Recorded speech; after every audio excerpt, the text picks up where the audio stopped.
iš tikrųjų gerai sekasi. Net pats negalvojau, kad bus toks didelis susidomėjimas. Aišku, šiandien 2 studentčiokai bandė nusirašyti, tai jau drifterio diplomą tikrai negaus.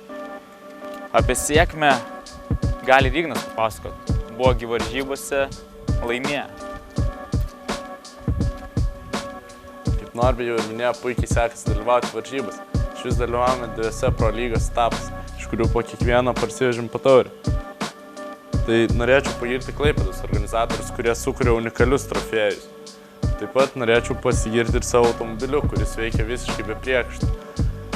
Per žiemą padarytos modifikacijos veikia puikiai, kaip galinė važiuoklė, kuria labai džiaugiuosi, kuri lengvai aukštyn žemyn vaikšto ir taip mes turime daug sukibimo ir gerą valdymą.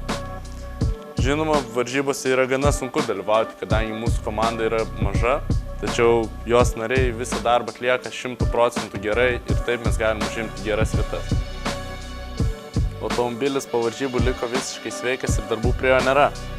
Tačiau atsiradus tiek daug galios, reikia daugiau padangų. O padangas montuojame ant ratlankių, tad reikia nusipirkti daugiau ratlankių. Turbūt jau visi žino, kur pirksime ratlankius. Taip, autoplius.lt. Ką jis ten sakė ant galo? Nėra darbų? Viskam reikia išlaukti reikiamą momentą. Važiuojam į vidų.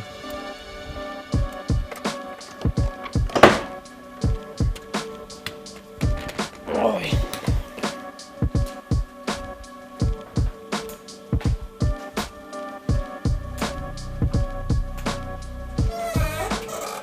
Kaip ten su tavo darbais?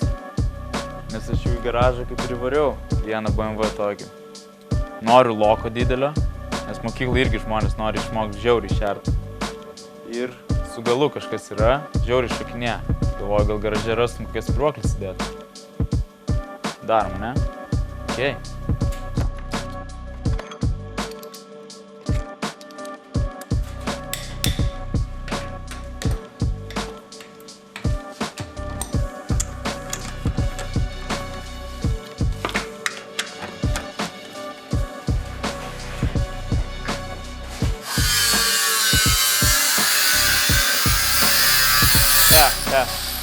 Ignai, žiūrėk, kol viską čia neišardėjai, pasidarom vieną testą.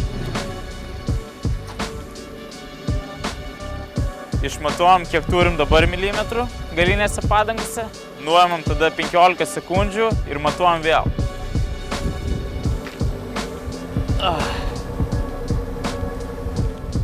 Kiek čia? 5. Bandom.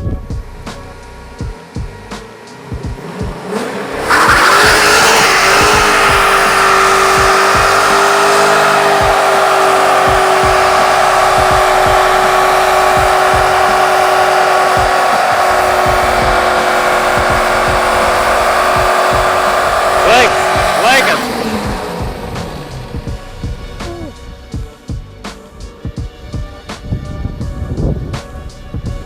15 sekundžių.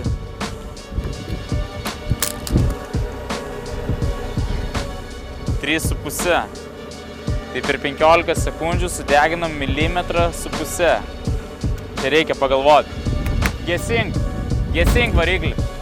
Tai per 15 sekundžių 1,5 milimetrą. Tai per 10 sekundžių milimetras, per minutę 6. Jo, naujos padangos turi 7 milimetrus. Tai realiai vos virš minutės galėsi šerti su naujom padangom. Bet nieko čia neprigalvosiu. Kaip drifto Biblijai rašo, šis sportas reikalauja daug padangų.